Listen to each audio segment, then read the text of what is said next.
नमस्कार दोस्तों, मैं हूं अंकित शर्मा और मैं आज से आप लोगों को यूट्यूब पर तैयारी कराऊंगा। 10वीं का यूपीएमसी एबीसी बोर्ड का हर विषय का तैयारी कराया जाएगा, जिसमें से आज मैं इंग्लिश का पहला चैप्टर जो कि ए लेटर टू गॉड है उसको पढ़ाने जा रहा हूँ। दोस्तों, ये जो चैप्टर है वो एक गरीब किसान की कहानी है।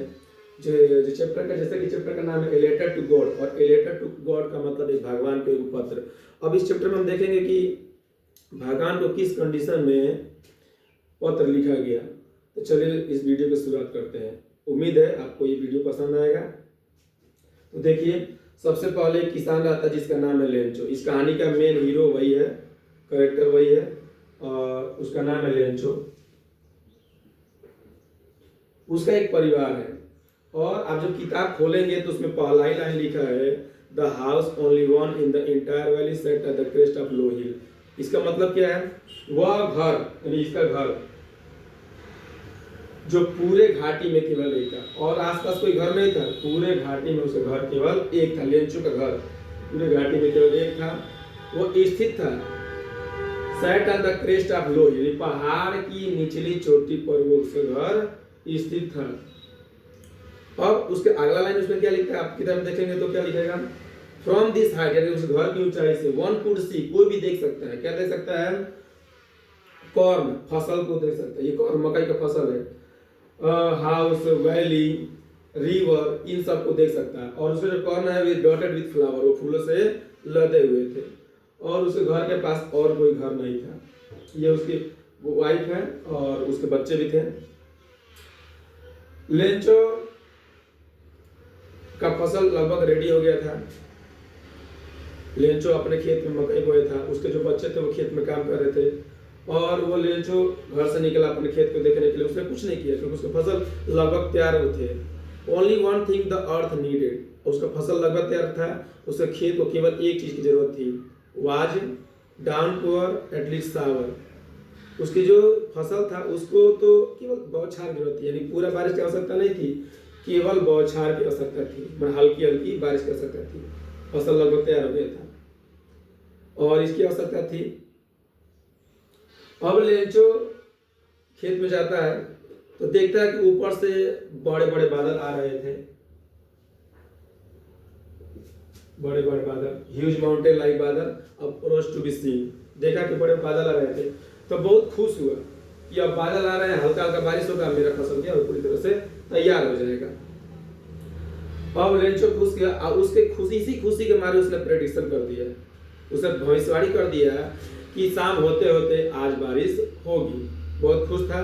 और उसको लिखता है इंग्लिश में कि ही, जब वो खेत में गया तो लिखता है, he had done nothing but see the sky north east. मतलब जब वो खेत में गया तो वो कुछ नहीं किया, बल्कि उत्तर पूर्व की ओर आकाश में देखता गया, देखता रहा। तो उसकी पत्नी हु वाज प्रिपेयरिंग सुपर मतलब जो शाम का भोजन बनाते हैं, सारी खाने जो बनाते हैं, जैसे सुबह जो बनाते हैं वो लंच ब्रेकफास्ट बोलते हैं, दिन दोपहर में लंच बनाते हैं, उससे शाम को आप जो भी खाना बनाते हैं वो सुपर कंडक्टर बनाते हैं। तो उसकी पत्नी जो सुपर बना रही थी वो बोली सबको कि कम फॉर डिनर, सब लोग डिनर के लिए आ जाइए। तो सभी को बोली, जो बच्चे खेत में काम कर रहे थे, उसके बच्चे भी आसपास खेल रहे थे, तो उन सबको बुलाया डिनर के लिए। लेंचो में गया, शाम हो गया, उधर बादल आ ही रहे थे, सब लंच कर रहे थे। तब तक धीरे धीरे बूंदाबांदी शुरू हो गई। लेंचो बहुत खुश हुआ। He came without any reason outside of the house, घर के बाहर आ गया बिना किसी रीजन में, to have a pleasure sense on his body। मतलब जैसे ही एक एक बूंद पानी बारिश होने लगी, लेंचो विदाउट एनी रीजन बाहर आ गया, और to have pleasure sense on his body, यानी कि बारिश के बूंदों को अपने शरीर के ऊपर ऐसे करके, जैसे बारिश के बूंद ऐसे घूमते हैं ना, तो ऐसे करके अपने शरीर के ऊपर लेने के लिए आ गया। और उसका वो खुश था कि उसका फसल तो लगभग तैयार ही था, और अपने बॉडी पर वो बारिश के बूंदों को लेने लगा, बहुत खुश था। और when he return to home, और जब थोड़ा सा भीज गया हल्का सा, वो फिर अपने घर की तरफ लौटा। जब घर में गया तो एक डायलॉग बोला। क्या बोलता है? This is not rain drop falling from the sky, ये बारिश के बूंदे नहीं है जो आकाश से गिर रहे हैं। दीज आर न्यू कॉइन, ये नए नए सिक्के हैं। अब सिक्का क्यों कहा? कि ये बारिश के बूंदे है ना, ठीक है, they are very important for his crops, उसके मकई के फसल के लिए बहुत ज़्यादा इंपॉर्टेंट थी। तो ये इसकी जो बूंदे थी, इसलिए वो कंपेयर कर दी, वहाँ पे तुलना कर देता है। वो तुलना ये करता है कि जो बड़े बड़े बूंदे हैं, बिग ड्रॉप ऑफ रेन व 10 सेंट, मतलब जो बड़े बड़े बारिश के बूंदे हैं वो 10 का सिक्का है, जो बड़े बड़े बूंदे हैं वो 10 का सिक्का है। इस्तेमाल 5 सेंट, और जो छोटी छोटी बूंदे बारिश की उसको उसने लेंचो ने क्या कहा कि ये 5 का सिक्का है। अब बारिश होने लगी, तो उसी खुशी में भंग मचाते हुए, भंग डालते हुए अचानक सडनली, उसमें लिखता है इंग्लिश में suddenly a strong wind began to blow, एक तेज हवा बहना शुरू हो गई along with hailstorm, और साथ ही हवा ही नहीं चल रही थी, साथ में बारिश ओला सब चल रहा था। और लेंचो कहा I hope it pass quickly, मुझे उम्मीद है कि ये जल्दी क्या हो जाएगा, बीत जाएगा, मतलब बारिश जल्दी रुक जाएगा, क्योंकि लेंचो के फसल को तो केवल बौछार की आवश्यकता थी, ज्यादा जबरदस्त बारिश की आवश्यकता थी नहीं, हल्का बारिश हो जाता है उसका फसल तैयार होता है, अपना काम चला जाता है। अब लेकिन ऐसा नहीं हुआ, उसका जो फसल था वो लगभग तैयार था, उसको केवल सवार की जरूरत थी, सवार मतलब बौछार की जरूरत थी, लेकिन अचानक तेजी से बारिश होने लगा, ओले भी गिरने लगे। लेंचो का आशा था कि ये जल्दी से बीत जाएगा, but it did not pass quickly, लेकिन तेजी से बीता नहीं। और ये बारिश इतनी जबरदस्त थी, ठीक है, 1 आवर दिखता है उसमें, इट हेल, ये गिरता रहा, वो ओला पड़ता रहा, it rain 1 hour to the whole valley, पूरा घाटी में होता रहा, पूरा हाउस पर, पूरा कॉर्नर फील्ड पर पूरा 1 घंटा तक बारिश हुआ। व्हेन इट पास, और जब बारिश रुक गया, तो उसमें इंग्लिश में लिखता है कि जब बारिश रुक गया तब लेंचो अपने खेत में गया और देखता है कि उसका जो फसल है पूरी तरह से डिस्ट्रॉय हो गया, पूरी तरह से। वो इंग्लिश में डायलॉग मारता है a plague of locust would have left more than this, अपने बच्चों से कहता है कि अगर टिड्डियों का दल भी हमला किया होता तो कुछ तो बच गया होता, लेकिन ओलों ने कुछ नहीं छोड़ा। अब वो बोलता है कि not a leave remains on the tree, मतलब इतना जबरदस्त बारिश हुआ था कि पेड़ों पर एक भी पत्ते नहीं बचे थे, पेड़ों पर एक भी पत्ते नहीं बचे थे। All valley crops field covered with snow, बर्फ से पूरी ढक गया था, as if covered with salt, मानो को किससे ढका हुआ, नमक से ढका हुआ था, पूरी तरह से बर्बाद हो गया। तो लेंचो दुखी हो गया, रोते हुए अपने बच्चों से कहा, अपनी पत्नी से भी कहा कि this year we will have no crop, इस साल हमारे पास कोई फसल नहीं है।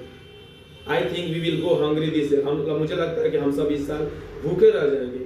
और एक समस्या ये भी था, उसके आसपास कोई और घर नहीं था।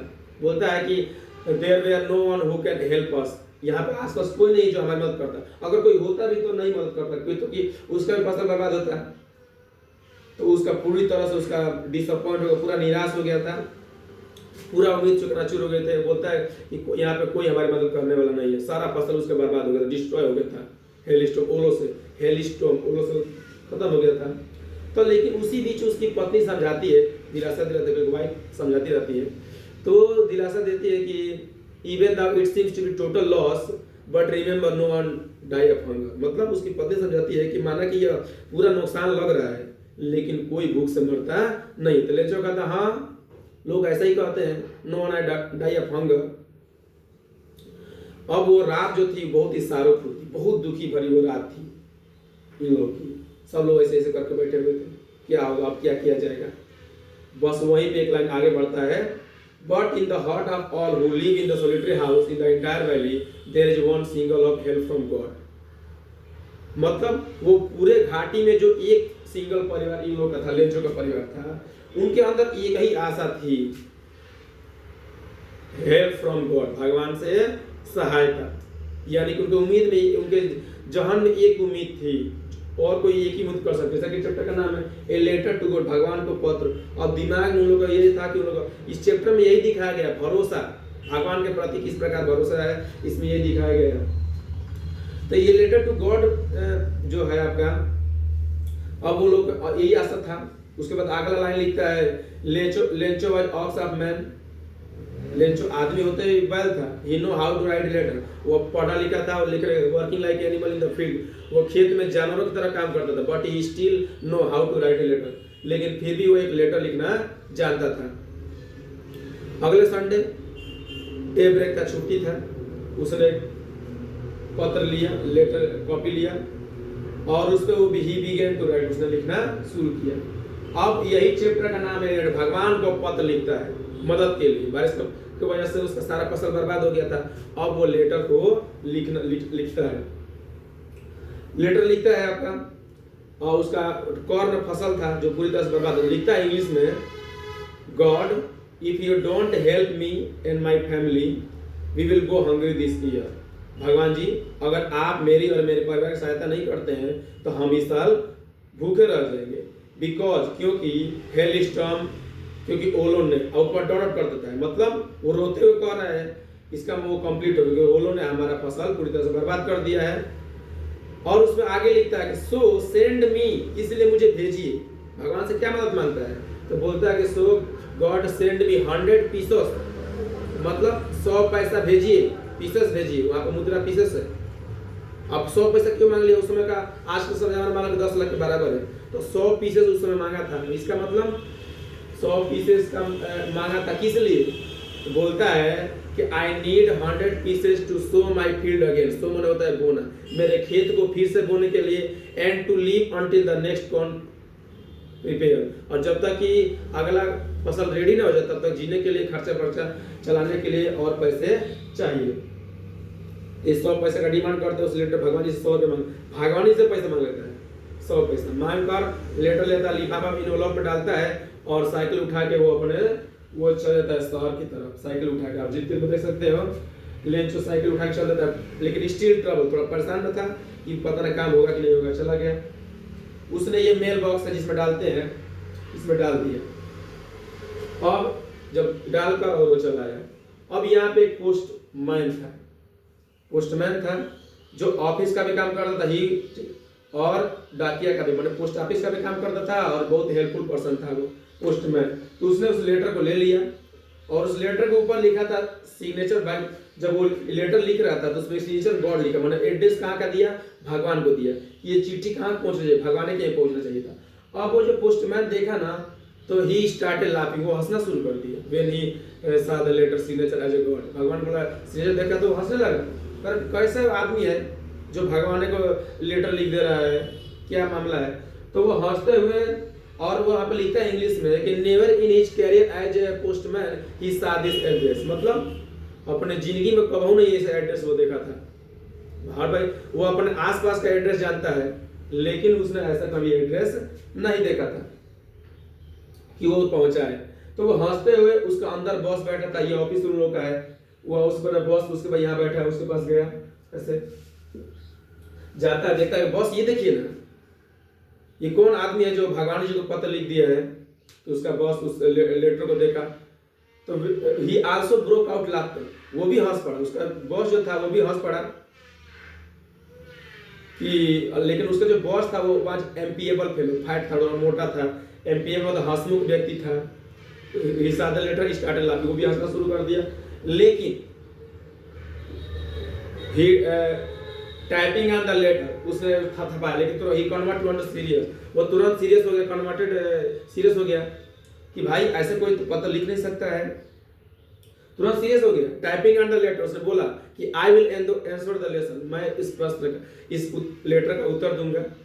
बिना उस पत्र को पूरा अंदर खोले के अंदर क्या है, उसने पहले ही वादा कर दिया कि मैं इस प्रश्न का उत्तर दे दे। उसको लगा कि इसमें गुडविल हो, गुडविल में हालचाल होगा। But when he open the letter, लेकिन जैसे उसने उस लेटर को खोला, it has more than goodwill ink and paper, मतलब इंक पेपर और हालचाल का अलावा उसमें कुछ और था, उसे पैसा का डिमांड किया गया था। लेकिन जो पोस्ट मास्टर था, जो अंदर उसका बॉस बैठा था पोस्ट मास्टर, ही स्टक हिज रेजोल्यूशन, मतलब अपने वादे पर निभा रहा, अपने बात पर टिका रहा कि नहीं, जब वो कह दिया हो तो करना है। तब उसने क्या किया, वो कहा कि आई, अब वो पहले बोल दिया था कि मैं इसका जवाब दूंगा, तो उसने क्या किया, वो उसे बोल दिया 100 पैसे का डिमांड किया गया था। तो he asked for all employ, मतलब उसने सारे कर्मचारियों को बोला कुछ न कुछ देने के लिए, पैसा दो भाई, इसका मदद करना है। और ही also give the part of the salary, को अपने सैलरी का कुछ हिस्सा दिया। और साथ ही कॉल द हिज फ्रेंड्स और रिश्तेदार, अपने रिलेटिव रिश्तेदार को फोन किया, भाई कुछ न कुछ दे रहे हो, आदमी को मदद करना है। सारे दोस्तों रिश्तेदारों को फोन किया एक्ट ऑफ चैरिटी मतलब भलाई के नाम पर देने के लिए, तो सब लोग दिए और सारा पैसा जब बिटोर लिया तो इंग्लिश में लिखता है this was more than half, मतलब they are able to collect together more than half, मतलब इतना ज्यादा पैसा का डिमांड किया गया था कि आधा से अधिका जुटा पाए थे सारा बिटोरने के बाद। फिर उन्होंने लिफाफे भर कर सिग्नेचर कर देते मैं भगवान बोल रहा हूँ, हालांकि वो देख पैसा रहे थे पोस्टमैन और उसका एम्प्लॉइज, लेकिन वो लिफाफा भर दिए और उसको इसमें डाल दिए। अब लेंचो अगले संडे को आता है, अगले लिखता है इंग्लिश में Lencho came earlier 1 hour before as a usual time, मतलब लेंचो अपना लेटर ये पता करने के लिए उसका पत्र आया है कि नहीं, इफ हिज लेटर अराइव और not he reach 1 hour before that the usual time, ये ओपनिंग टाइम, मतलब उसके ऑफिस खुलने से 1 घंटा पहले अगले संडे को पहुंच गया था कि मेरा कोई लेटर भगवान जी भेजे कि नहीं। तो वो जब गया वहां पे 1 घंटा पहले पहुंच गया। इट वाज पोस्टमैन, ये पोस्टमैन था who handed the letter, letter थमा दिया, जो उसका पत्र था वो पैसा जो था वो लोग लिफाफा थमा दिया और वो लिफाफा खोलता है वो पैसा गिनने लगता है। जब गिनता है तो he become angry when he count the money, मतलब काउंट जब वो पैसे गिना वो तुरंत खिसिया गया। क्यों भाई? क्योंकि उसमें पैसा कम था। तो इंग्लिश में बोलता है God could not make a mistake, यानी भगवान तो कोई गलती कर नहीं सकते हैं। Neither he could deny whatever Lencho ask for, और ना ही मना कर सकते हैं जो भी लेंचो ने कहा था। ऐसे थोड़ी भगवान कहेंगे कि लो 10 पे रखो 10 पे बाद में लेना, भगवान तो ऐसे कर नहीं सकते हैं। इसका मतलब कि कुछ तो गड़बड़ है। सीआईडी बोलता है ना कुछ तो गड़बड़ है, वैसे ही तुरंत खिसिया गया। कैसे कैसे हो सकता है? भगवान से मांगा अकाय के लो अब रखा तन मनी बाद में और ले लेना, ऐसे नहीं कर सकते हैं। तो लेंचो खिसिया गया, तुरंत खिसिया गया, एक और लेटर लिखा, एक और वहां पर गया विंडो पर गया, पिंक पेपर उठाया और फिर एक लेटर लिखना शुरू कर देता है। लेटर लेंचो इस बार सोचता है कि ध्यान से लिखो कोई गड़बड़ मिस्टेक ना होगा, तो अब दूसरा पत्र लिखता है, दूसरा का पत्र लिख लेता है और लिख कर चिपकाना कुछ नहीं, बस एक लिख कर थू लगा के चिपका के और दे देता है। और ये सारे लोग जो उसके चाहे थे वो तमाशा देख रहे थे। अब ये लिख कर पैसा लेकर चला जाता है। अब वो पोस्ट मास्टर जो जाके देखता है कि इसमें देखो तो इस बार क्या लिख लेता, इस बार उठा के देखता है तो उसमें क्या था, उसमें लिखता है इंग्लिश में, मैं उसमें इंग्लिश में पढ़ रहा हूँ, God the money which I have asked for you, भगवान जौन पैसा के लिए मैंने आपसे कहा था, only 70 pieces reject to me, उसमें केवल 17 पैसा पहुंचेगा, मतलब मांगा था 100 पैसा लेकिन पहुंचा 70 पैसा। सेंड मी रेस्ट, जो कुछ ही बचा कुछ है उसको भेजिए, since I need it very much, क्योंकि मुझे इसकी बहुत ज्यादा आवश्यकता है, रोते हुए कहता है। और ये सब पढ़ रहे थे कौन, और कहता है आगे बोलता है लेकिन इस पैसे को don't send through the mail box, लेकिन इस डाक खाना के द्वारा मत भेजवाइएगा भगवान जी, सेंड मी डायरेक्टली हाथ में लेके दीजिएगा। क्यों? क्योंकि all the employ of the office were bunch of crook, वो सारे के सारे क्या है? बेईमान है। लास्ट इस चैप्टर का लास्ट डायलॉग ये है कि बंच ऑफ क्रूक मतलब बेईमान व्यक्ति। वास्तव में लेंचो को लगा था कि भगवान 100 रुपए भेजे होंगे लेकिन 30 रुपए खा गए होंगे, ये सब खा गए होंगे 30 पैसा, इसलिए उसको लगा कि ये 30 पे घाटा कर दी, इसलिए भगवान डायरेक्ट मांगा। यानी भगवान में इतना उसका भरोसा था, हालांकि मदद वही लोग किए थे, ये लोग मिलकर किए थे, लेकिन वो भी पढ़कर खुश हो गए। यहीं पर कहानी क्या होती है, समाप्त होती है। इस वीडियो को देखने के लिए बहुत बहुत धन्यवाद। और 6 विषय का तैयारी मैं कराऊंगा, जो भी यूपी बोर्ड में 6 विषय है, सीबीएसई बोर्ड में 5 विषय है, हर चैप्टर का मैं वीडियो लाऊंगा। अब किसी प्रकार कोई दिक्कत नहीं होगा। ये मैं ऑफलाइन में चलाता हूँ अपने कोचिंग में वीडियो बना रहा हूँ। ये मेरा यूट्यूब का पहला वीडियो है और मैं इस वीडियो के बाद इंग्लिश का सारा चैप्टर बताऊंगा बहुत ही आसान तरीका से, क्वेश्चन आंसर भी करा दूंगा, आंसर करा दूंगा, कोई किसी प्रकार का कोई दिक्कत नहीं होगा। धन्यवाद।